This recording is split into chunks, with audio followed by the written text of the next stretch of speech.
con ustedes, sobre todo por ustedes, por una nueva iniciativa del Festival Internacional de Cine en Guadalajara, que es posible gracias al apoyo de el Talent Campus de Berlín, el Goethe Institute, el World Cinema Fund. Y yo tenía preparado una intervención de 8 o 10 minutos que voy a tratar de resumir en 30 segundos, porque como saben estamos un poco atrasados, pero es muy sencillo. Esta iniciativa, como les decía, es posible gracias al Talent Campus de Berlín y las otras instancias que nombré, y es parte de una preocupación y una iniciativa que ha estado presente en otros ámbitos del festival en términos de formación y capacitación de estudiantes y jóvenes profesionales. Y es en ese sentido que existe el Visionary Campus Guadalajara. Y es también por una preocupación muy clara y muy presente también del festival en términos del cine documental. Pensamos que le debemos muchísimo al cine documental, que nuestra realidad es especialmente cambiante y compleja y nos obliga a estar viéndonos al espejo y viendo a través de las ventanas de nuestras casas para entendernos en el mundo. Les agradecemos muchísimo, muchas gracias. Sé que va a ser muy productivo. Al final nos veremos para tener sus opiniones, sus críticas, y les vuelvo a agradecer el estar aquí con nosotros. También especialmente a Fernando Emke, que ya lo van a tener aquí enfrente.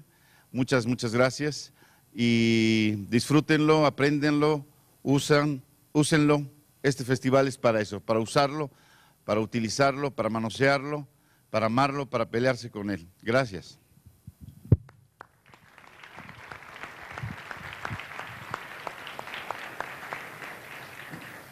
Buenos días a todos. Welcome to everyone.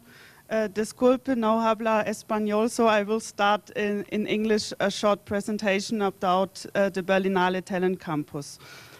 First of all, it's a great pleasure for us to open here the first Visionary Talent Campus in Guadalajara together with the festival, and I would like to thank you, Jorge, and also Anna and Lorena and the entire team for the organization here. Since 2003, the Berlinale Talent Campus invites young and upcoming filmmakers to attend a one-week academy during the Berlin International Film Festival to work and meet professionals from all over the world there. The idea was behind this to create a new place for upcoming filmmakers within a festival like the Berlinale.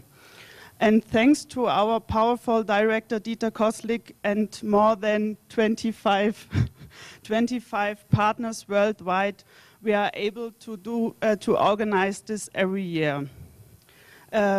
Our main partners are the European Commission, regional film funds like UK Film Council, Skillset, Medium Board Berlin-Brandenburg, the Federal Foreign Office, as well as the Goethe Institute supports the Talent Campus since its beginning. Every summer we ask young filmmakers to apply online on our website. They're coming from all fields of work, so most of them are directors, producers, scriptwriters, cinematographers, editors, composers, sound designers, film critics, set designers, and visual artists. The Campus Weeks offers around 70 single events, big lectures, workshops, small ateliers, hands-on training workshops like the doc and script station. Maybe this is also very interesting for you here, for the participants from the masterclass here in Guadalajara. After 5 years, we have around 2,500 former participants, and you can find them all on our website, and they're presented with their own profiles and the filmography online. And we are happy to hear that more than 20 directors came back with their films to the festival. Amongst them are Fernando Eimke. His film Lake Taro was running in this year's Berlinale competition, and he won a prize, the Alfred Bauer Prize, and congratulations again for this. And coming back to the Campus Abroad initiatives, there is life after the Berlinale Talent Campus, so there's many cooperatives with other festivals, like in India, South Africa, South America, and we started with a new cooperation in Sarajevo last year, and now with the Guadalajara Talent Campus here. And I will be here the entire week and open for your questions. And thank you for your attention. And I will give you now the microphone to my colleague Vincenzo Bunio from the World Cinema Fund. Thank you.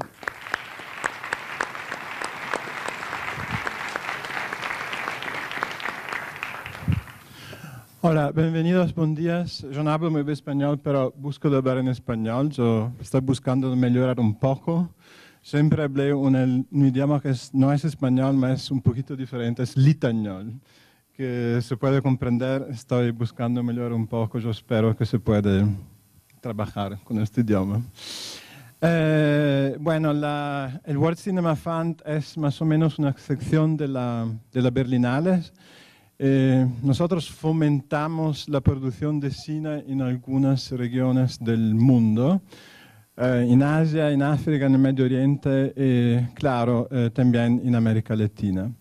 Empezamos a trabajar en el otoño del 2004, después un trabajo de desarrollo muy difícil, porque también en Alemania no es tan fácil encontrar el financiamiento por una iniciativa, por un trabajo como el World Cinema Fund. Fue gracias al entusiasmo de algunas amigas y amigos que fue posible empezar el World Cinema Fund, y particularmente gracias al soporto, al apoyo de la Fundación Federal de la Cultura Alemana, gracias también a una mujer argentina, que es la jefa de la institución y que tiene un entusiasmo muy largo por el cine fuera de Europa y, claro, también en América Latina. Y fue también posible gracias al entusiasmo del Goethe Institut, que después de algunos meses empezó también a trabajar con nosotros con un gran entusiasmo y pasión. Yo creo que tenemos una identidad muy particular, porque pasamos algunos años a estudiar un poco el panorama de las fundaciones internacionales por ganar el apoyo del World Cinema Fund. Es también necesario tener una colaboración, una coproducción con un productor alemán, pero el dinero del budget del World Cinema Fund que se puede obtener es necesario gastarlo en el país o en la región de origen del proyecto. Esto es naturalmente muy importante porque, yo no sé, 50.000 euros son más importantes en Bolivia que en Alemania, en Gabón, que en Alemania o en Francia.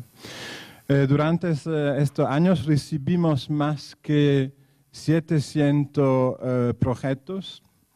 Es una gran alegría y también un gran trabajo, porque nosotros trabajamos solamente con guiones. El trabajo de análisis es muy profundo y necesita también mucho tiempo. Es un trabajo que necesita una gran pasión que nosotros tenemos. Y yo creo que, si me recuerdo bien, el 50% de los proyectos vienen de América Latina. Y gracias al trabajo con el World Cinema Fund tenemos la posibilidad de observar muy bien todo lo que puede pasar en el cine de la América Latina, en todos los países de la América Latina. Y yo creo que en América Latina pasan muchas cosas que a nivel formal de contenidos hay una vitalidad increíble. Nosotros podemos fomentar un proyecto con un máximo de 100.000 euros. che è, creo, un budget importante, considerando che il budget medio di una pellicula dell'America Latina di un joven director es entre el $500,000 e $1,5 million de euro. Es muy diferente considerando si se observa la industria de cine de todos los países de la América Latina. Durante los primeros 3 años fomentamos más o menos, se me recuerdo bien, casi 30 proyectos. Todos los proyectos que fueron producidos fueron incluidos en el programa de los festivales internacionales más importantes. Ganaron muchos premios, es una gran satisfacción.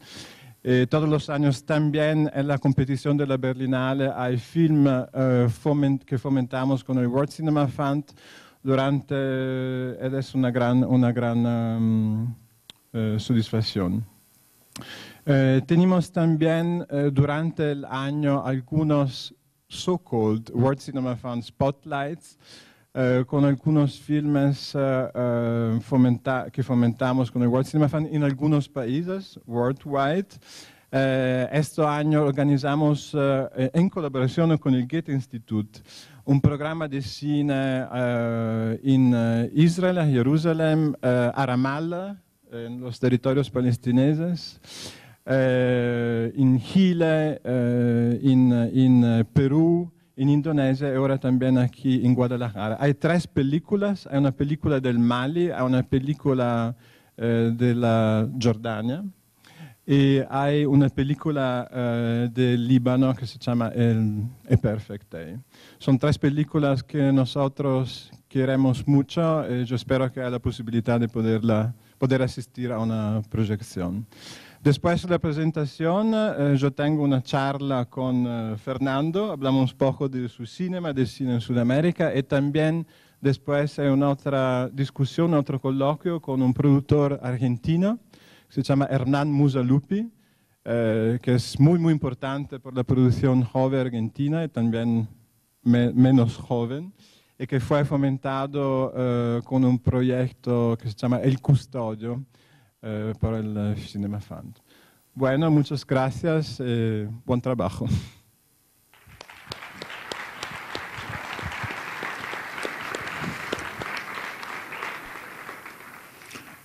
Hola, buenos días. Soy Christian Löwe del Instituto Goethe. Pertenezco al Departamento de Cine del Instituto Goethe y tal vez pueda explicar en pocas palabras cuál era la filosofía que nos hizo aportar y nos hizo ser socios y también que fuimos también un ente que apoyaba ese hermoso proyecto. Yo creo todos nosotros vivenciamos un mundo en el cual, digamos, la globalización cada vez más no solamente destruye la biodiversidad, pero también de la diversidad de las culturas. Yo creo que es sumamente importante que los estilos y lenguajes culturales, como son los lenguajes cinematográficos, tienen que ser muy auténticos, idénticos a un determinado lugar. Y nosotros pensamos que la diversidad de las culturas lleva a la universalidad. Bueno, todos nosotros conocemos el mundo de Macondo, de García Márquez, y Macondo somos todos nosotros, y eso incluye a los japoneses, a los alemanes, todos somos de Macondo. En ese sentido que la autenticidad y la identidad de un lugar lleva a la universalidad del lenguaje artístico. Y bueno, el Instituto Goethe siempre tuvo la visión de una cultura, de un diálogo de las culturas, de las distintas culturas, y tomando eso en serio significa también dar las posibilidades a aquellos que hacen culturas en países donde las condiciones económicas no lo permiten de la misma manera, como lo permiten tal vez en los países de Norteamérica o Europa, tal vez.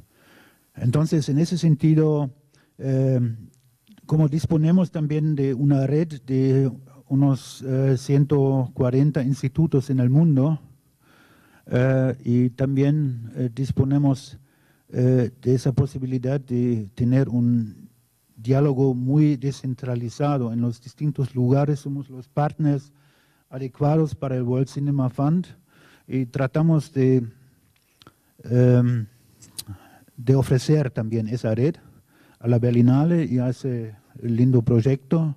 Y como tenemos también 2 entes locales en México, quería también decir que acá, tanto en Guadalajara como en México, en la Ciudad de México, queremos colaborar tanto como podemos. Tal vez más luego tendremos más tiempo de hablar sobre distintas estéticas y cosas de cine, pero por ese momento me parece eso alcanza. Gracias.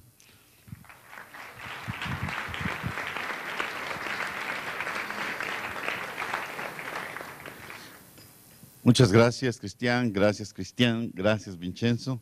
Y comenzamos. Así que dejo mi lugar y comenzamos con Fernando. Don't you want to stay there? No? Es un aplauso para el Fernando M, que no.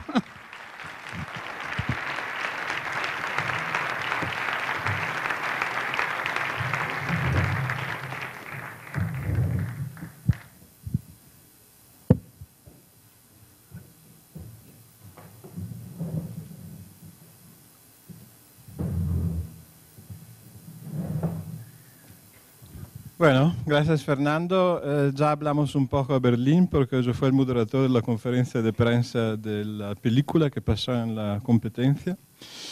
Primera cosa, tú fuiste un alumno del Talent Campus, no me recuerdo, en 2003 o 2004. ¿Qué representó el Talent Campus para ti?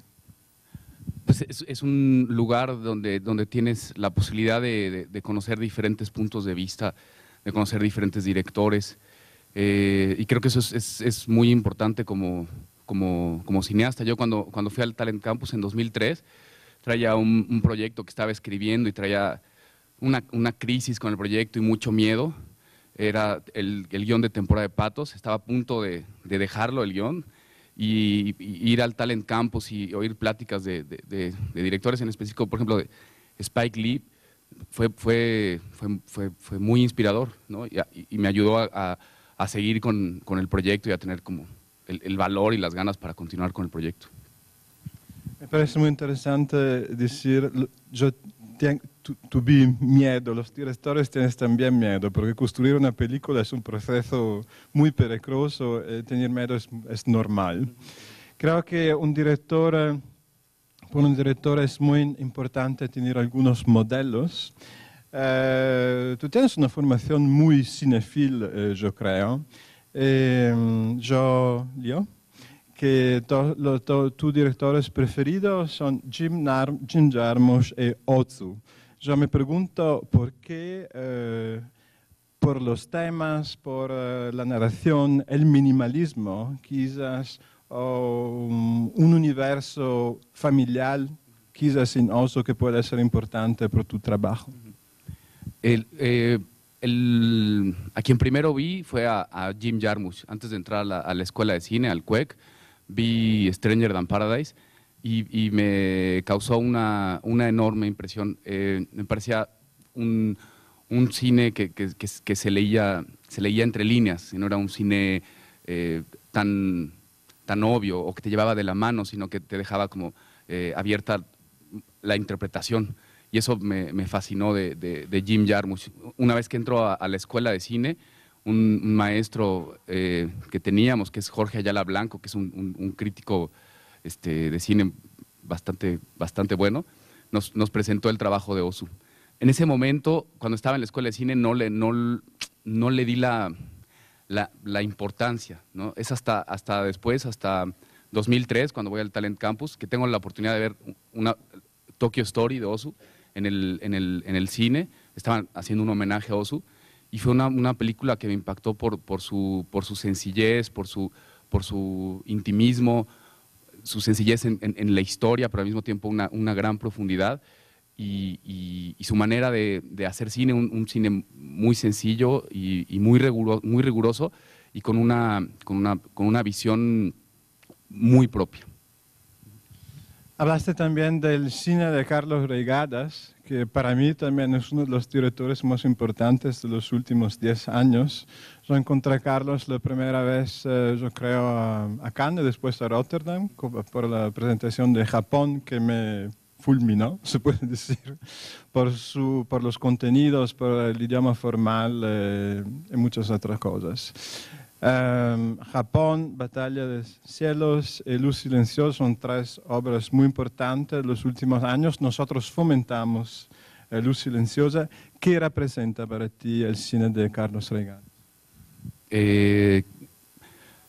Una voz que se impone ante cualquier cosa. A mí me impresiona mucho el trabajo de Carlos Reigadas, porque antes había como una idea de que solo se podía hacer películas si estudiaba cine, ¿no? Y Carlos Reigadas se salta eso, él es abogado, ¿no? Y tiene esta necesidad, esta imperiosa necesidad de hacer cine, y no solo cine, sino su cine con su voz.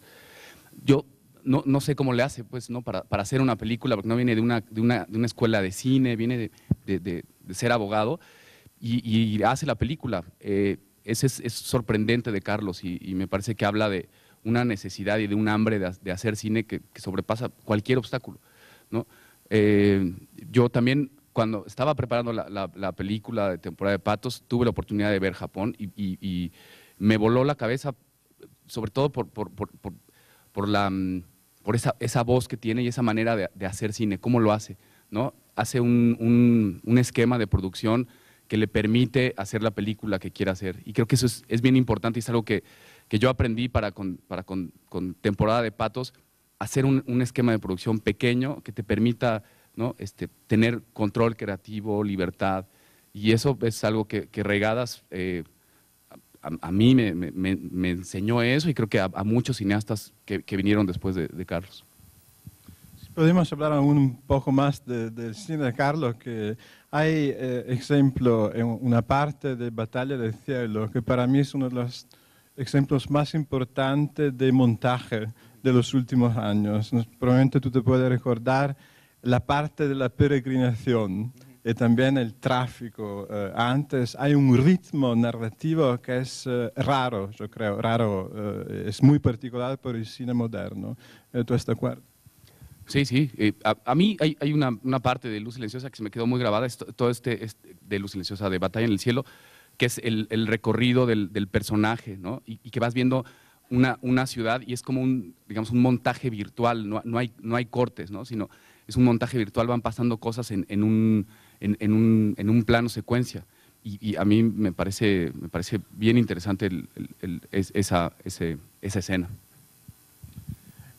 Fue un poco sorprendido leyendo que, hablando de los directores que te influenciaron, citaste como cineasta de la América Latina solamente Reigadas.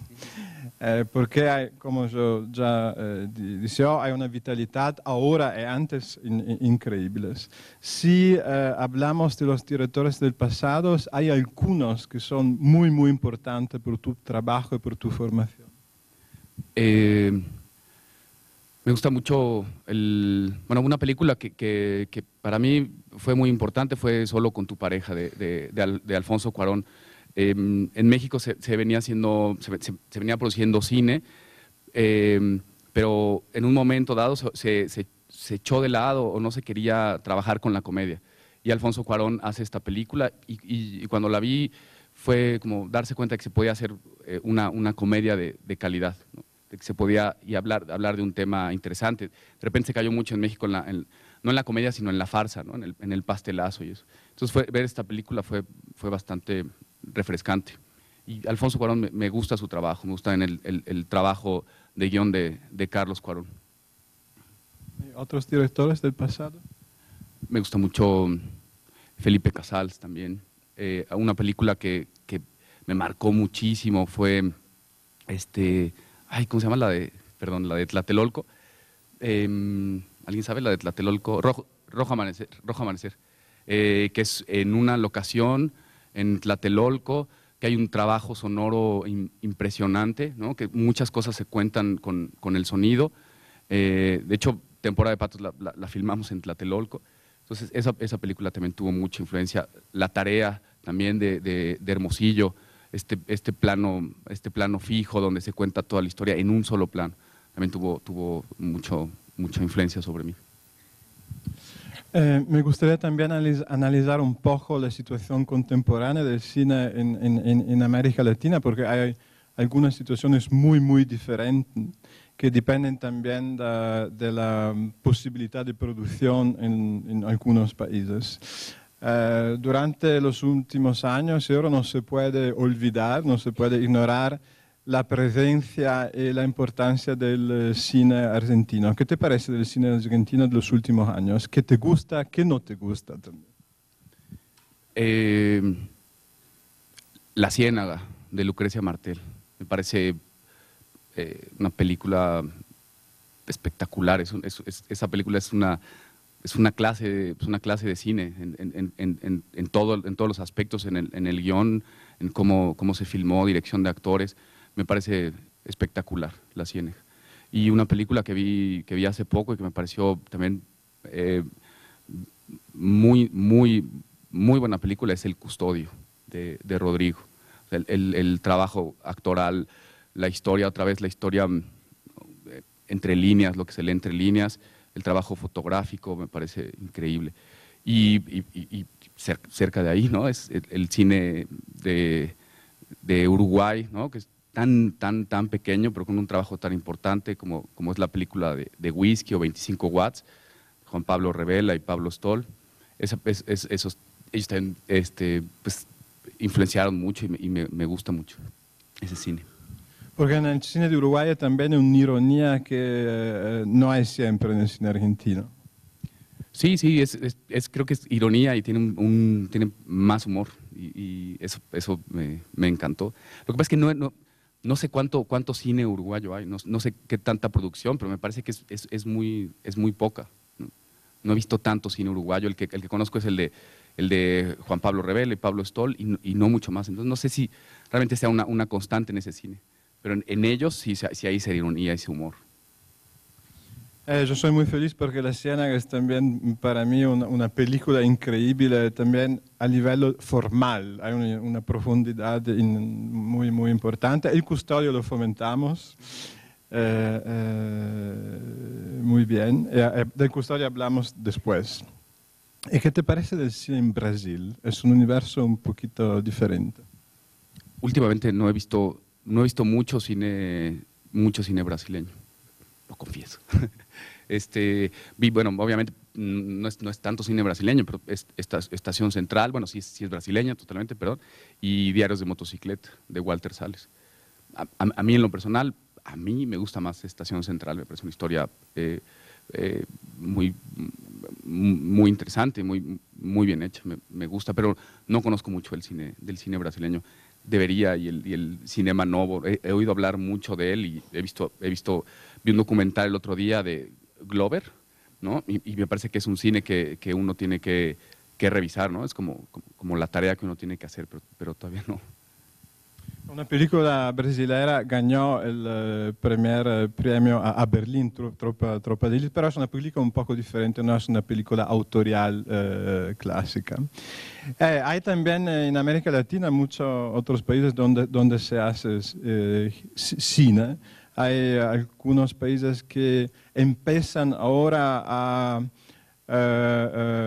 llegar en el panorama internacional, como Perú, Chile, Colombia. ¿Conoces algunas películas de este país?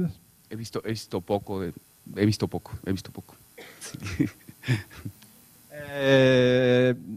Nosotros también con el World Cinema Fund buscamos de fomentar cine también en algunos países como Perú, Chile y la Colombia. Aquí hay algunos ejemplos. Y muy pronto algunas películas serán producidas. Espero que se puedan ver también en México. Ahora una pregunta un poco estructural. Para ti, ¿qué necesita el cine en América Latina más por mejorar la producción? ¿Más cooperación panamericana entre los países de la América Latina? ¿Más cooperación con Europa?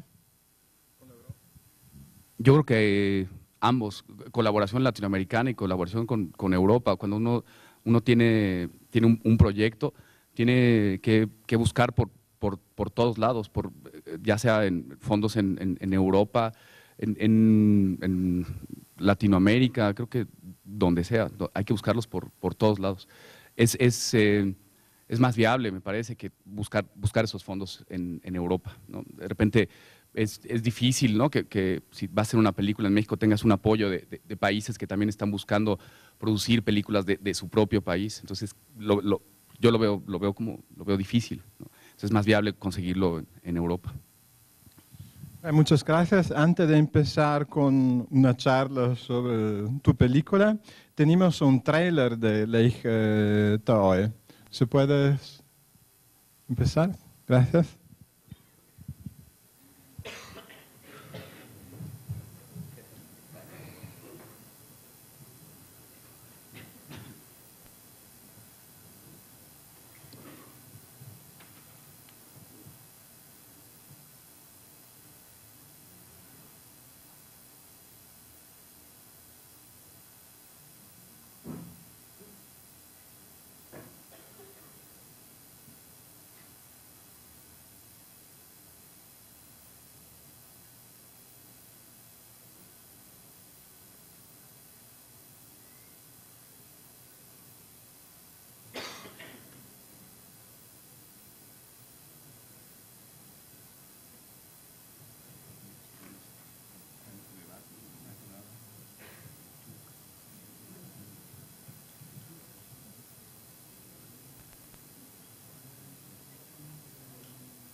¿Qué modelo es tu coche?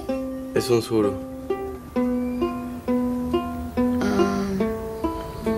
¿Más o menos sabes cómo es el distribuidor?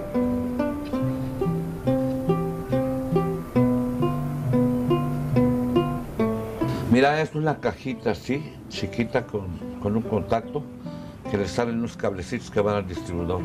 Vamos. No, solo necesito la pieza. Súbete. Se la pongo y en 5 minutos está listo tu carro. Vamos. Mamá. Que te salgas, carajo. No, él no le puede contestar ahorita. ¿Por qué no? Porque está muerto, puta madre. No tengo tiempo para nada, que no sea lo que me viene en gana. No soy del tipo que se la vive angustiada. Oye, ¿y la pieza?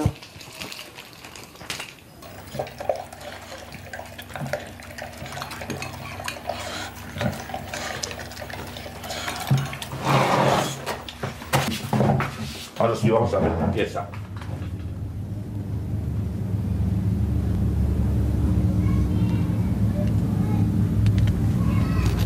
¿Dónde estabas? Por por ahí.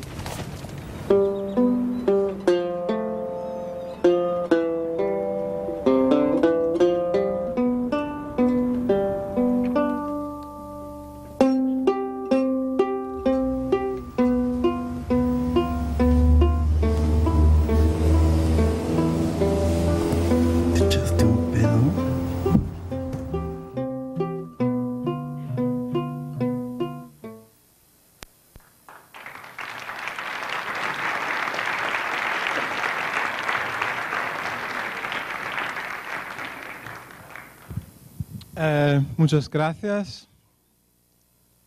Bueno, me parece que el tema central de tu película es la muerte, el rapporto con la muerte. Hay también una citación de un escritor japonés que se llama, yo estoy empezando a mejorar mi español, con el japonés tengo problemas, Haruki Murakami, que dice, la muerte existe, no es el contrario, pero una parte de la vida. ¿Tú puedes comentar esta citación y también el significado de la muerte en este film?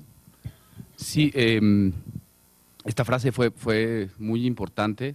Yo estaba escribiendo el guión, iba en un tratamiento ya bastante avanzado y estaba leyendo este libro de Murakami y esa frase fue como muy significativa de lo que estaba hablando la película.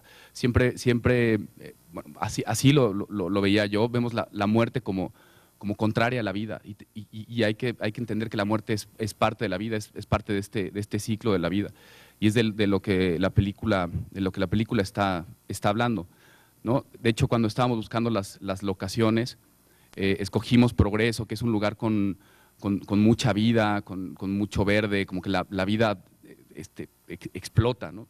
Y fue muy orgánico para la película, ¿no? Un personaje que está sufriendo un duelo y que ha perdido a alguien, camina por un lugar lleno de vida, ¿no? Por todos lados, y todos los personajes que rodean al personaje principal también le están hablando de la vida. Y es lo que el personaje tiene que llegar a entender, ¿no? En un nivel quizás no consciente, ¿no? Pero entender eso, que la muerte no es contraria, sino que forma parte de la vida y que la tenemos que aceptar como parte de la vida. Yo soy seguro que se trató también de un proyecto para ti muy doloroso, porque es un trabajo muy doloroso sobre algunas partes muy importantes de tu vida, porque hay también algunos elementos autobiográficos.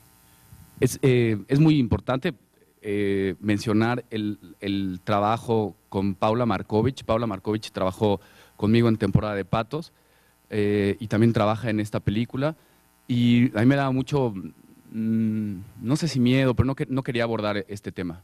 Llego con Paula a trabajar, había una idea de una historia como basada en la historia del Principito, ¿no? Un personaje que va buscando algo y encuentra diferentes personajes.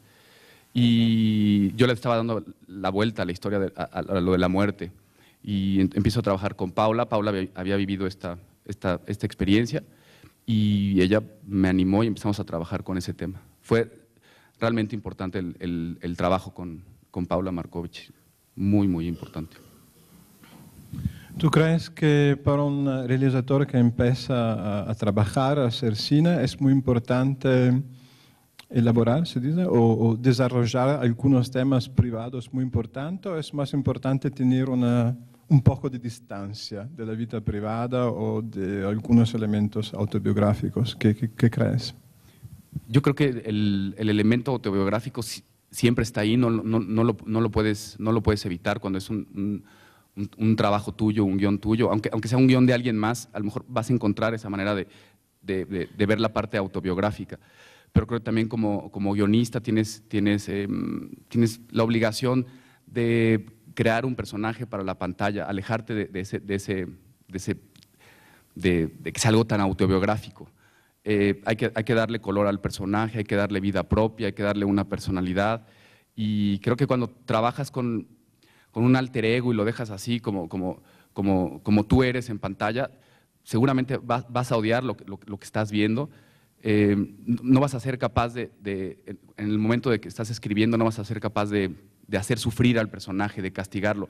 Le tienes mucho cariño, eres tú. y se puede empezar a generar una relación entre tú como guionista y el personaje de amor-odio, que creo que es peligrosa. Creo que hay que sí tomar elementos autobiográficos, pero como guionista tienes la obligación de crear un mundo y un color del personaje para alejarlo, ¿no? Si no es muy… y es también muy doloroso.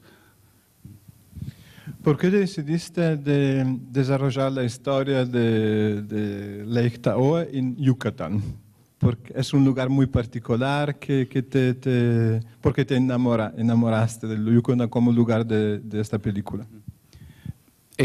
Cuando estaba escribiendo el guión, pensaba en un lugar como Toluca, que es una ciudad que está muy cerca del DF, es una ciudad industrial, y tenía la idea de que una ciudad industrial, gris, árida, podía como representar el dolor que estaba viendo el personaje. Le di el guión a Alexis Abe, que es el fotógrafo, leyó el guión y él vino con una contrapropuesta de filmar en un lugar totalmente contrario a la muerte, ¿no? Para representar esta idea de la vida y la muerte, ¿no? Que no son contrarios, y él propone buscar un lugar con mucha vida. Propone el trópico, ¿no? Lugares como Veracruz, y después propone, vamos a buscar este lugar. Pero hicimos un recorrido por toda la República, desde el norte de la República hasta el sur, y encontramos este lugar y nos enamoramos del lugar, este vacío que tiene, es como un pueblo fantasma, es un lugar donde la gente de Mérida va a vacacionar, ¿no? Entonces, en las épocas en donde no hay vacaciones, es un pueblo fantasma.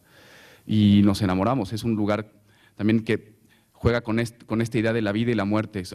Tienes, por un lado, las paredes carcomidas por el salitre del mar, pero por otro tienes mucho verde. Por ejemplo, ahí en Progreso la gente no pone árboles en las calles, sino que las pone dentro de sus casas. Entonces ves las paredes carcomidas, ¿no? Por el salitre, y detrás están los árboles verdes, donde está como brotando la vida. Y al ver eso nos enamoramos de la locación y filmamos ahí. Además de que fue un lugar que ayudó mucho en términos de producción, muchísimo. Creo que también uno tiene que tener en cuenta eso cuando va a filmar una película. No teníamos coches, si queríamos cerrar una calle la podíamos cerrar, eso te da mucha libertad, te da libertad también para poder emplazar. Si tienes un tiro aquí, también puedes decir, bueno, y si probamos para acá, y no es mover todo y cerrar las calles, sino que te da mucha libertad. En cierto sentido tuvimos la libertad como en Temporada de Patos, que era un interior de departamento. Aquí en una ciudad teníamos esa libertad de poder emplazarnos donde quisiéramos, y eso ayuda, y creo que es algo que hay que siempre considerar cuando estás haciendo una película, sobre todo una película de un presupuesto bajo, ¿no? No tienes manera de cerrar todo, y podías controlar todo, coches, gente, entonces fue increíble, y te podías mover muy rápido. Entonces, trabajamos con pura luz natural, no había un solo foco, era pura luz natural. Entonces tenías a veces que modificar el plan de trabajo porque la luz se te estaba yendo por algún problema, y entonces podías moverte muy rápido a otra locación y filmar ahí. Entonces eso ayuda mucho en una película independiente, de bajo presupuesto. Fue los dos una decisión artística y estructural, que es claro, muy importante. ¿Qué significa para ti trabajar con los actores? ¿Qué es más importante, la palabra o el cuerpo? El cuerpo. Con Diego Cataño, que es el personaje de Juan, trabajamos mucho el lenguaje corporal, y de hecho Diego es una persona que le gusta mucho hablar con el cuerpo. Y cuando me di cuenta de eso, eran indicaciones muy sencillas de cómo tiene que caminar, baja un poquito más la espalda, toma esto de esta manera, el cuerpo. Yo la verdad no confío mucho en la palabra, me parece que no, los personajes tienen que expresarse con el cuerpo. Platicando una vez con Paula, me decía que cuando un personaje es capaz de decir lo que le duele y hablar de su conflicto, es que ya lo superó, ¿no? Y el cuerpo es mucho más expresivo y mucho más sutil. Confío mucho más en el cuerpo. En la palabra, la verdad, no confío. Si puedo quitar palabras en la filmación y en la escritura del guión, mejor. Mientras más pueda quitar palabras, creo que funciona mejor. Y es más bonito para el actor. Así lo veo yo, y vi con los actores que disfrutaban mucho eso, el hablar con el cuerpo y no con la palabra. Yo creo también que es muy importante contar una historia de cine sin muchos diálogos. Esta película es también muy fuerte porque no hay muchos diálogos. Lo que pasa es que estamos acostumbrados muchas veces a un cine, sobre todo el cine hollywoodense, industrial, donde todo se dice, ¿no? Todo es obvio y me parece un pleonasmo, es lo que estás viendo y lo que están diciendo, pero es para que te quede como muy claro. Y a veces tenemos mucho miedo a los silencios o que las cosas no queden claras, sobre todo que no queden claras. Entonces el personaje dice, ¿no? lo que siente. Y me parece que tenemos que confiar en esas herramientas que tenemos como directores de cine, que son las imágenes y el sonido, no las palabras. Creo que el cine, lo que lo hace cine es eso, el pegar dos imágenes y el sonido, ¿no? A veces en el cine de ficción y de documental también se olvida cómo es importante el sonido.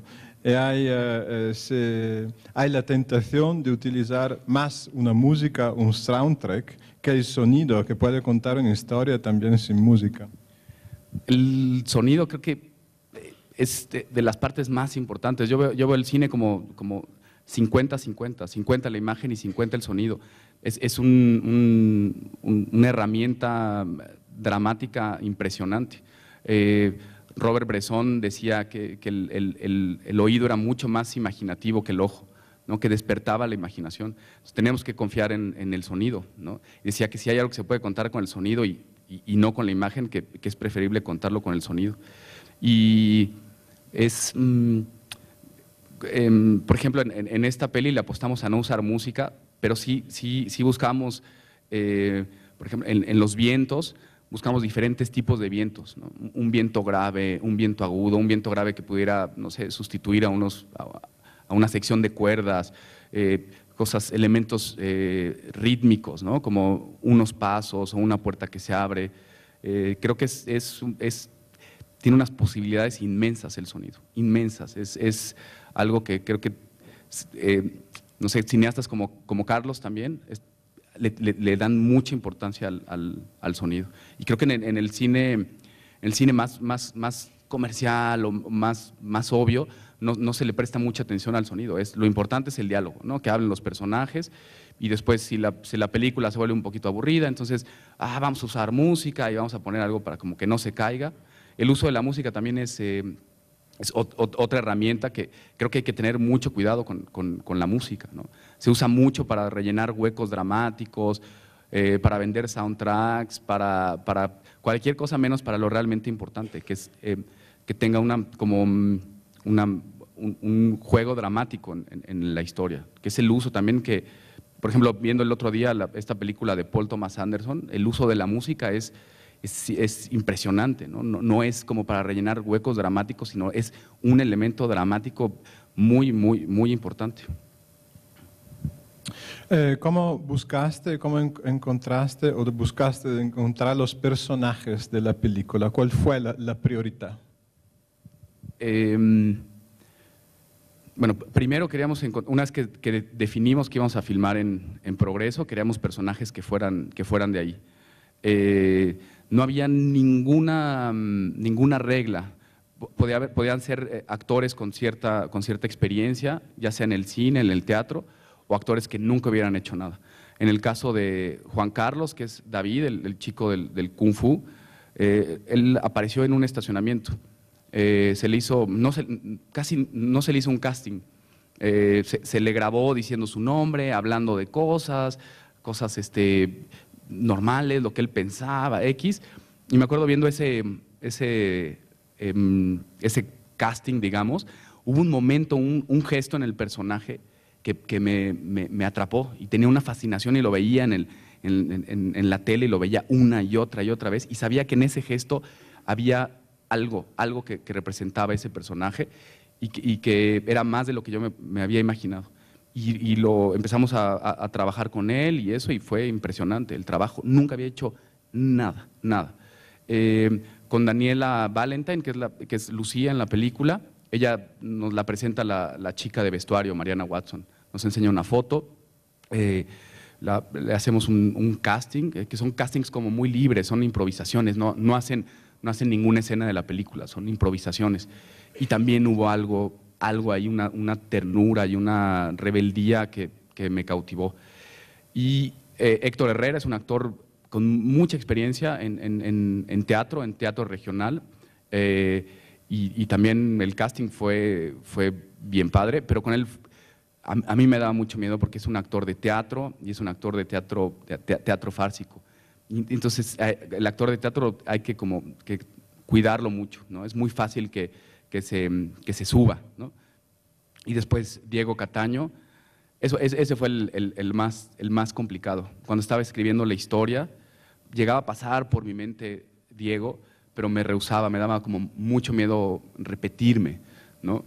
Y casteamos como 6 meses, yo creo que buscamos a todos los adolescentes del DF y encontramos a uno, lo escogimos, hicimos una prueba de vestuario con él y algo me dijo que no era él. Aparece Diego otra vez por aquí, vi unas fotos de él, vi un corto que había hecho, un corto espectacular, y le llamé y no se casteó ni nada.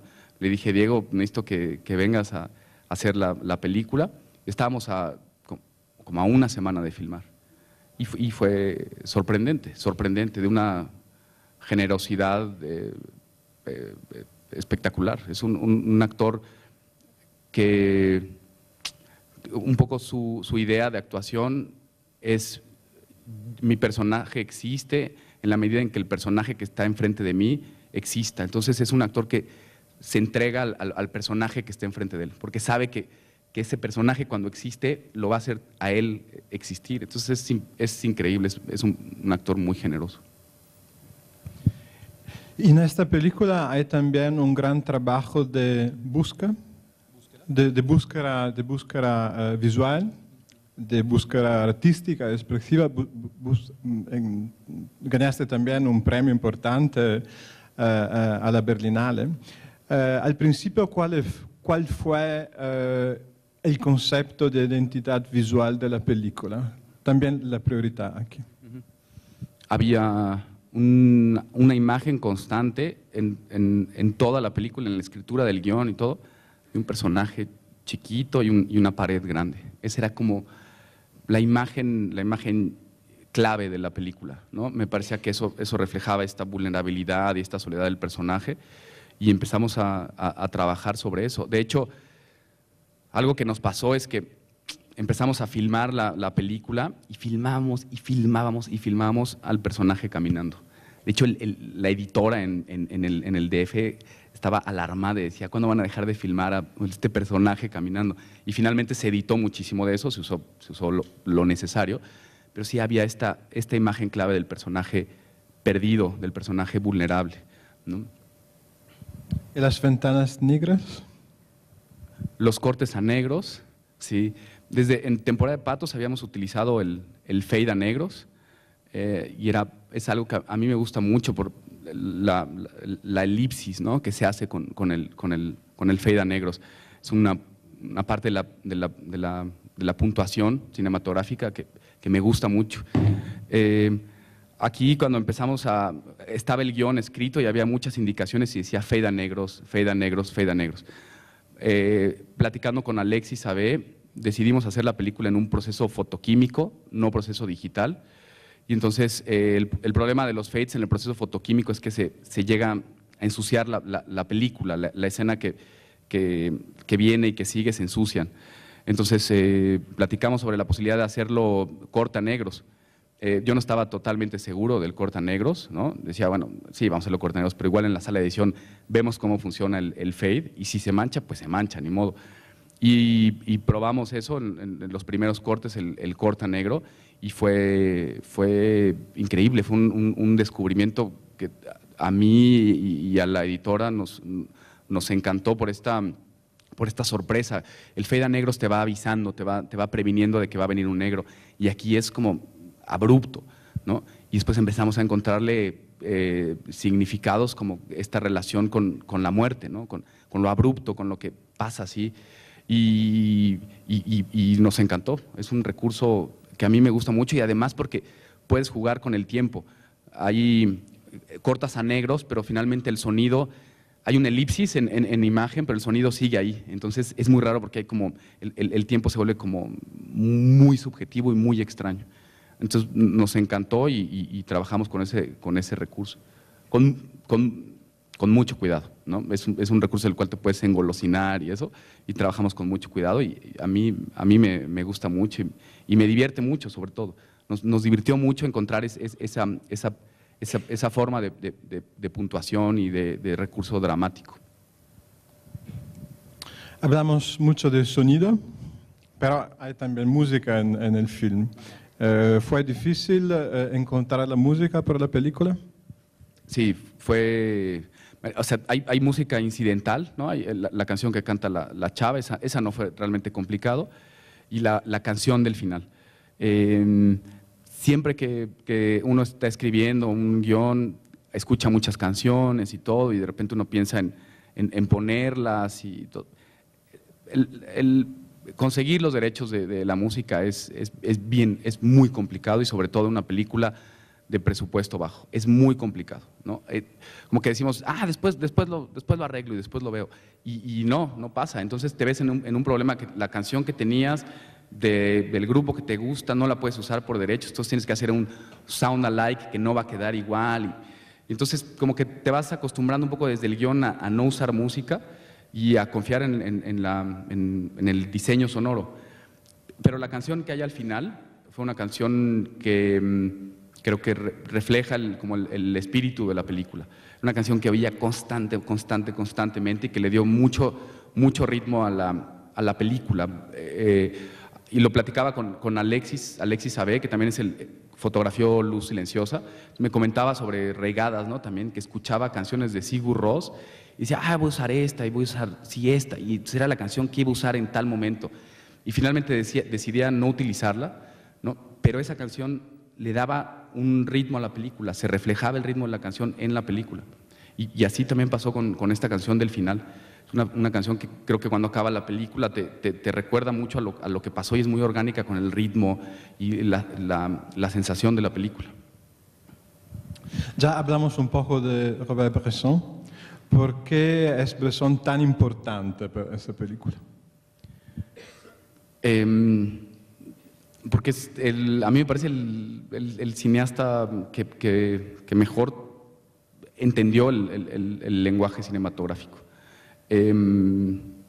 La otra vez estaba hablando con mi esposa y hablábamos sobre Bresson, y ella vio la de Pickpocket y a ella le parecía quizás un cine muy intelectual, ¿no? A mí no me lo parece. Yo cuando vi Pickpocket, me parece que el trabajar solo con esto, con la imagen y con el sonido de una manera tan pura, es bellísimo. No me parece intelectual, me parece de una expresividad, pero no una expresividad digamos, barata, ¿no? Es de una profundidad. También tuve la oportunidad de ver en la Cineteca Un condenado a muerte, ¿no? En grande, con el sonido, y es una sensación al final bellísima.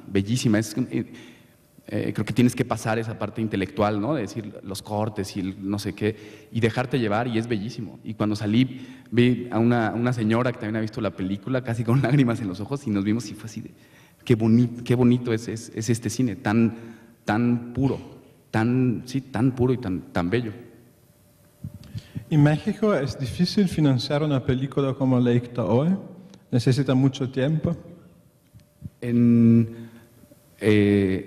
específico en este proyecto fue complicado, pero el trabajo de hacerlo lo hizo Cristian Valdeliebre, que es el productor, y tuvimos la enorme fortuna de contar con un apoyo es un apoyo que se llama Artículo 226, ¿no? Donde una empresa, no sé, como Grupo Val, que fueron los que entraron al proyecto, puede destinar 10% de lo que tiene que pagar Hacienda a una producción cinematográfica. Entonces fue increíble. Grupo Val puso entre Grupo Val y Cinépolis pusieron el 80% de la inversión y el 20% fue de nosotros y de inversión privada. Y fue increíble, no había ninguna limitante creativa, no había ningún control por parte de ellos, nunca, no sé si leyeron el guión, seguramente lo leyeron, pero nunca hubo ninguna cosa de que cambie aquí o allá, y creo que fue una enorme fortuna, creo que eso pasa raras veces. Ojalá este artículo siga funcionando, creo que tiene como problemas todavía para implantarse bien, ojalá siga funcionando. Pero para nosotros fue increíble y no fue tan complicado. Eso puede significar más o menos que en México hoy hay una situación muy positiva por el financiamiento del cine, es que para un director joven hay un futuro, hay una esperanza. Sí, es un muy buen momento, pero ojalá este artículo continúe, este artículo 226. Creo que algo muy importante para cualquier persona que quiera hacer una película es encontrar a un productor, es una pieza clave en la realización de una película, que te puedas concentrar en hacer la película y que haya alguien, ¿no? Un productor que esté buscando ese financiamiento, que esté buscando todos los medios de financiamiento, World Cinema Fund, inversión privada, por todos lados, ¿no? Pero es muy importante que el director consiga a ese productor, ¿no? Si no, se puede pasar todo el tiempo buscando el financiamiento y dejando la película ahí, ¿no? O quitando la atención a lo que realmente es importante, que es la película. Obviamente se necesita el dinero, pero creo que hay alguien que tiene que hacer ese trabajo, alguien que tiene el talento para conseguir el dinero y alguien que tiene la capacidad para hacer una película. Bueno, muchas gracias, Fernando. Yo no sé.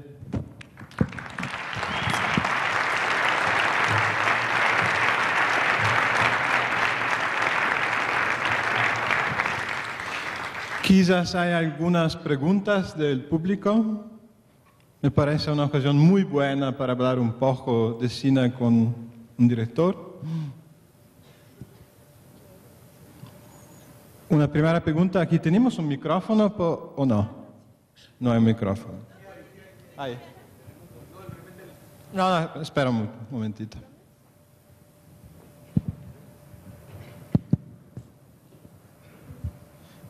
Buenos días, mi nombre es Pedro Díaz de Guatemala.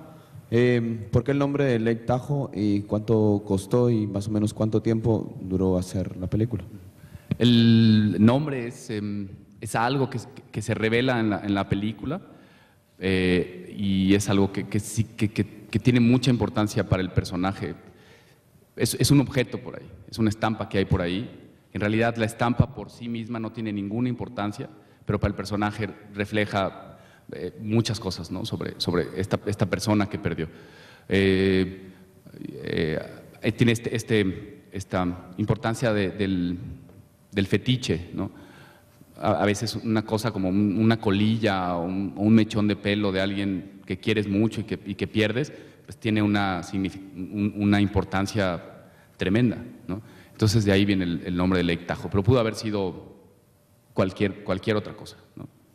La película costó más o menos $1.800.000 y ya.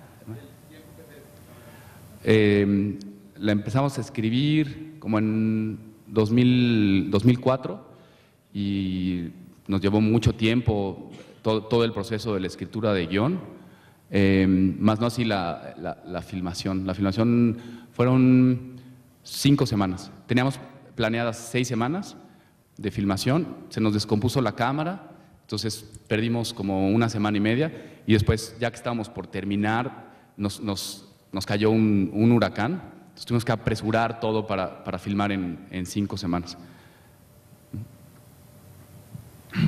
Muy bien, ¿otras preguntas? ¿Tú tienes micrófono? Sí, claro. Bueno, yo más que nada sí estaba escuchando todo lo que estás diciendo del guión, pero como pregunta personal quisiera saber en qué estabas pensando o por una plática o en cómo nació hacer el guión de esta película que vas a presentar. O sea, ¿qué sentías o qué estabas pensando en ese momento? Creo que empiezas con una semillita, ¿no? Hay una semillita y es, digamos, como le llaman, o sea, una premisa, ¿no? Y después de eso empiezas a trabajar un diseño de la historia, ¿no? En donde no se involucra tanto las cuestiones emocionales, sino que tratas de contar una historia así en papel, ¿no? En eventos. No te involucras tanto sentimentalmente en ese proceso. Es un trabajo como de papel, es bastante, digamos, frío, ¿no? Encontrar esos eventos. Y ya cuando viene el proceso de la escritura, ¿no? Cuando tienes ya como marcada la línea dramática de la película, empieza el proceso como más emotivo. A veces tenemos esta necesidad de contar algo, ¿no? Tenemos esta emoción y nos aventamos a hacer un guión así, ¿no?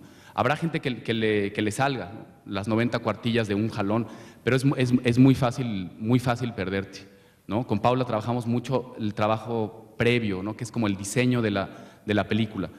De qué se trata la historia, hacia dónde va el personaje, qué es lo que quiere el personaje, qué pasa si no lo consigue, y empezar a diseñar todo eso. Y así no te pierdes, ¿no?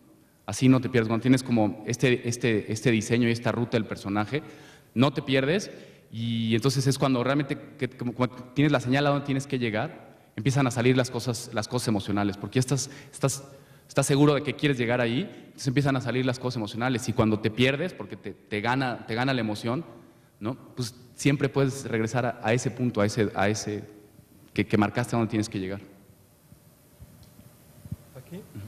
Hola, yo vi la película el sábado, me gustó mucho, te felicito, me pareció sobre todo muy dulce, esa fue la sensación que me quedó. Yo te quería preguntar dos cosas. Uno, ¿cómo fue tu experiencia trabajando con actores naturales? ¿Cómo hiciste? Porque también fue de las cosas que más me gustaron, las actuaciones. ¿Cómo hiciste para sacarles lo mejor y todo esto? Y la otra es, la película a mí me pareció, bueno, es muy lineal y las cosas que pasan son como sencillitas. Mi pregunta es, ¿qué sentiste que te hizo a ti decir esto es un largometraje, aquí tenemos un largometraje y no resolverlo como un corto? ¿Qué sentiste que dijo esto es un largo? Bueno, en el trabajo con los actores tenemos es prueba y error, vas probando, ¿no? Es una segunda peli, entonces vas probando. Aquí como trabajamos tuvimos una lectura del guión sin ninguna intención, ¿no? Les pedía que fueran lo más parcos posible, que lo leyeran normal, para que simplemente entendieran la historia, pero no le dieran ninguna interpretación, ¿no? Ellos como personajes. Y después de eso les pedí que hicieran sus dudas, ¿no? Que las platicáramos. Entonces llegaron con sus dudas y las platicamos sobre el personaje y eso, y les pedí que fuera solo en ese momento, ¿no? Solo en ese momento las dudas que tuvieran del personaje, ¿no? ¿Qué es lo que quiere el personaje? ¿Qué es lo que se lo impide? ¿Quién es?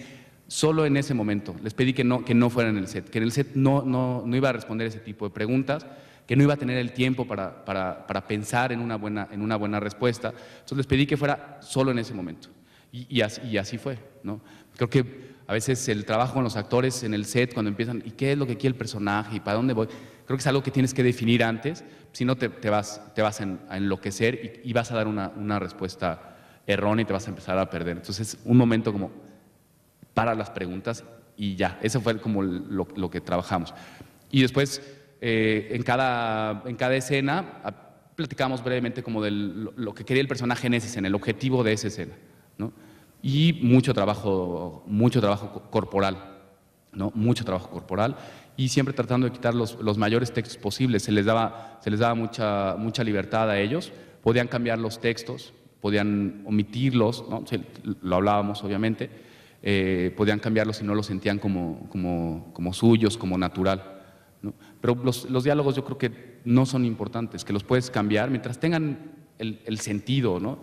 No son importantes. ¿Y cómo sabes cuando es un largo? Yo creo que por este diseño del que hablaba, este diseño del viaje del personaje, ahí te das cuenta si te aguanta, ¿no?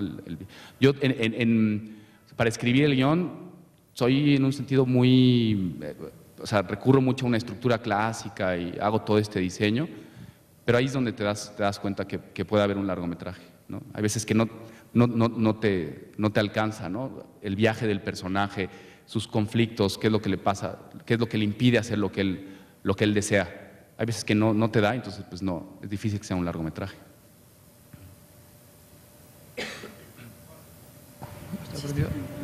Hola, hola. Solo quiero preguntar, ¿por qué decidiste hacerla en cine y no en digital? Oh, disculpa. Hola. ¿Por qué decidiste hacerla en cine? No en digital la película. Yo, por cuestiones estéticas, a mí me gusta más el cine, me gusta más el resultado, me gusta más cómo se ve. Tiene mucho más profundidad que el video. A mí el video me parece un poco plano. En temporada de Patos hicimos un proceso que filmamos en 35 milímetros, después lo pasamos a HD y después lo acabamos en 35 milímetros y no me encantó. Creo que se pierde un poquito de profundidad. Creo que el cine también te ayuda a tener como más rigor de qué es lo que vas a tirar y cómo, pero en el fondo creo que no es tan importante, son medios, ¿no? No importa, tú, o sea, haces una película en video, siempre y cuando haya rigor y disciplina, está muy bien, y hay películas en video que son espectaculares, ¿no? Pero es un medio, ¿no? Hay veces que se dice, pues está el video y vamos a grabar todo, ¿no? Y entonces grabas y llegas a la mesa de edición y te vuelves loco y nunca vas a poder editar, porque no hay esta planeación. Yo estoy a favor del video, pero también estoy o sea, junto con una planeación y rigor, ¿no? Bueno, yo vi tu película igual el sábado, me pareció muy buena, pero tengo una duda que igual va a sonar un poco sangrona, pero a mí me pareció que había como error de continuidad en el momento en el que el muchacho caminaba, porque como que entraba por izquierda y volvía a salir por izquierda. Quería saber si eso fue planeado o fue realmente un error, vaya. Yo creo que siempre lo planeas y tienes cuidado en que no haya esos errores de continuidad, ¿no? Y es importante, pero en la edición ya no es importante. O sea, si yo le digo al editor, es que aquí hay un error de continuidad, me va a decir, hombre, o que se cuente la historia o nos fijamos en el error de continuidad. Entonces creo que ahí empieza ya a no ser tan importante, ¿no? Pero sí seguramente habrá sido un error. Hola, yo quiero que me cuentes un poco cómo han articulado el asunto de la distribución desde cuando se empezó a planear el proyecto y, por ejemplo, qué parte del presupuesto está destinada a la distribución, porque pues personalmente yo soy de Colombia y en Colombia es muy difícil pensar en ese asunto.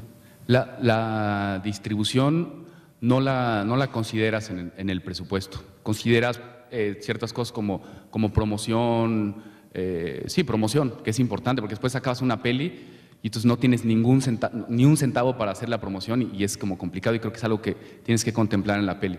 Pero la distribución no lo ves en el presupuesto, ¿no? Es algo que no lo haces tú, no tienes que buscar ese dinero tú, ¿no? Se acaba la peli y después se busca a un distribuidor, ¿no? Nosotros ahorita estamos en el proceso de buscar a un distribuidor, ¿no? Hay muchas películas, y eso es muy interesante, en México sobre todo, que están haciendo su propia distribución, ¿no? Y eso a veces es bueno si tienes la capacidad y pues está padre, ¿no? Nadie mejor que tú y tus productores van a cuidar mejor de la película, ¿no? Pero es difícil. Carlos Regadas, creo que con su película Con Luz Silenciosa, ellos hicieron la distribución. Y es bastante interesante y bastante valiente. Hola, ¿qué tal? Buenos días. Quería preguntarte, ¿qué es lo que más te gusta de tu película y qué es lo que no te gusta? Si hay algo que no te gusta.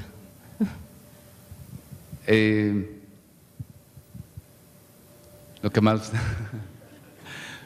Lo que no me gusta hay muchas cosas que no me gustan, ¿no? Y por suerte, ¿no? Porque ves cosas y dices, ay, me gustaría igual hacerlo otra vez, ¿no? Ya no tienes la oportunidad, pero lo vas a hacer quizás en otra película, ¿no? Vas a tratar de no cometer ese error.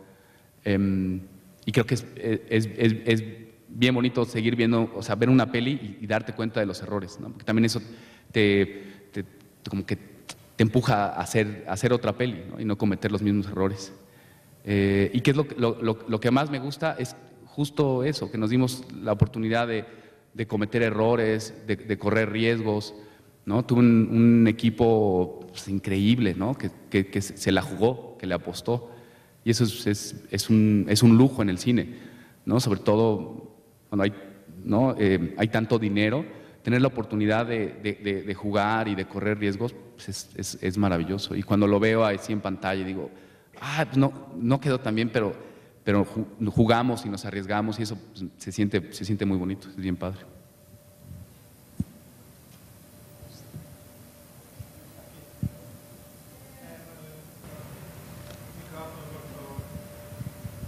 Bueno, una pregunta. Gracias. Tengo entendido que habías filmado tu peli de Temporada de Patos a color, toda, y que después decidiste hacerla a blanco y negro.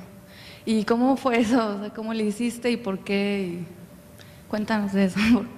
Gracias. Se decidió filmarla en blanco y negro desde el guión, antes de filmarla. Filmamos en color porque las películas en blanco y negro tienen muy poca variedad de asa, de sensibilidades. Y es una película que no está muy desarrollada, ¿no? Como no se filma mucho en blanco y negro, la industria, o sea, Kodak y eso, no la han desarrollado mucho, ¿no? Sigues teniendo las mismas emulsiones de hace mucho tiempo. Y si trabajas con películas en color, tienes son películas muy sensibles, que se han desarrollado muchísimo en cuestiones de sensibilidad, de calidad. Entonces, nos venía mejor filmar en color y después transferirlo a blanco y negro. Y la decisión de filmar en blanco y negro es como la peor decisión que puedes tomar en términos del productor. Es lo peor que puedes hacer. O sea, si el productor va a ser en blanco y negro, así les da un paro cardíaco. Ahí los distribuidores y eso, en sus contratos para con las televisoras y todo, tienen especificado el uso del color. Entonces el blanco y negro cierra muchas ventanas de distribución y eso lo sabe el productor y le es horrible. Y además hay un prejuicio como muy grande con el blanco y negro, ¿no? Yo estuve en proyecciones de Temporada de Patos, entonces veía a chavos que entraban a ver la película, eran los primeros fotogramas y decían, no, es en blanco y negro y se salía. Entonces es como complicado el blanco y negro.